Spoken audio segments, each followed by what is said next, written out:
बिस्मिल्लाहिर्रहमानिर्रहीम। अस्सलाम वालेकुम एवरीबॉडी।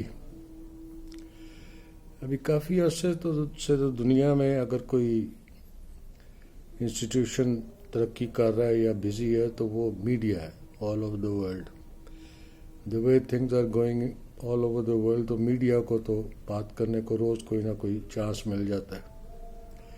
अभी हमारे मीडिया का भी वही हाल है, because of all the negativities around. इनको भी बहुत चांस मिलता है टू टॉक अबाउट एवरीथिंग। जब कुछ नहीं मिलता तो कोई और नेगेटिविटी ढूंढ लेते हैं। अभी जिस तरह स्पोर्ट्स हमारा फेवरेट सब्जेक्ट है, अभी कल कहीं वसीम अकरम साहब ने एक बयान दे दिया कि ये टीम जो जा रही है ऑस्ट्रेलिया, ये अगर एक वनडे भी जीत ले तो ये बहुत बड़ा अचीवमेंट होगा। उस पे लोगों की एकदम गैरत जाग गई और सारे पुरजोश हो गए और उनके लिए वो बातें स्टार्ट हो गई हैं। हालांकि अगर आप पॉजिटिवली सोचें तो take it as the reverse psychology. अगर वसीम अकरम ने कहा एक वनडे, तो let's prove him wrong and beat Australia in the series. Why can't we take it positively? मगर हैविंग सेड दैट, दूसरी तरफ एक और भी हमारी प्रॉब्लम है। हमारे मीडिया में कोई भी सीरीज स्टार्ट हो रही होती है ना, तो बड़े प्यारे स्लोगन्स आने शुरू हो जाते हैं। मतलब जिस तरह अब ऑस्ट्रेलिया का स्टार्ट होने लगा है तो अभी स्लोगन्स आ जाएंगे, शाहीन कैंगरूज को दबोचने के लिए तैयार। अभी अभी हमने बंगाल टाइगर्स को दबोचा है। और चले, एक तरफ तो हमारी इज्जत रह गई कि हमने इंग्लैंड के शेरों को तो दबोच ही लिया। उसमें भी एक बड़ी चीज़ मैंने नोटिस की कि everybody is rightly talking about Numan Ali and Sajid and everybody else. I have hardly seen anybody talking about Rizwan's keeping. क्योंकि क्रिकेट में एक चीज़ तो बड़ी प्रूवन है कि स्पिनर्स के ऊपर keeping is the most difficult part. But और फिर दूसरी तरफ एक और भी बहुत पुरानी सेइंग होती है कि if you don't notice the wicket keeper during a series, that means the wicket keeper is doing very well. That's what Mohammad Rizwan did.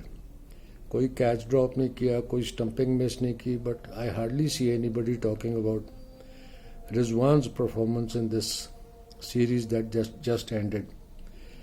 और दूसरी तरफ एक और भी बड़ी मैंने फ़नी चीज़ देखी कि जो लोग डिस्कार्ड हुए हैं इस स्क्वाड से और जिनको कॉन्ट्रैक्ट्स भी नहीं मिले, किसी भाई साहब ने, कोई क्रिकेटिंग विज़िट ने उनकी एक टीम बनाई हुई है जिसमें Sarfaraz captain and everybody who is been so called discarded is part of the team. और उसका हेडलाइन दिया हुआ है, this team could beat Australia. I mean, sense of humour तो है ना हम में। हालांकि उसमें मैं टीम को गौर से देख रहा था तो मैं ऐसे ही सोच रहा था कि उसमें से 3-4 जो बंदे हैं ना, वो डेफिनेटली उनमें कैपेबिलिटी है बीटिंग ऑस्ट्रेलिया। मगर उसमें एक छोटी सी रिक्वायरमेंट है, those 3-4 gentleman should be playing for Australia. तो फिर ऑस्ट्रेलिया को बीट करना आसान होगा। अभी भी हालांकि उसमें से एक मिसिंग है जो इस स्क्वाड में अब आ गया है। और उसके लिए तो मैं होप कर सकता हूँ कि as Aaqib Javed seems to be all in all and he is the one who put this thing in this guys mind that this guy is captain material. I hope Aaqib Javed can handle him. And if this team that has been announced plays like a team, I don't have any doubts in my mind that we will do very well. क्योंकि रिजवान ने एक चीज़ तो prove कर दी है for quite some time now, उसमें capability है to get the best out of everybody. So I see quite good thing coming out of this series which we are going into. और inshallah we'll do well. और for once let's all of us be positive and stop blasting people left, right and center. Allah khair karega. All the best to our cricketers.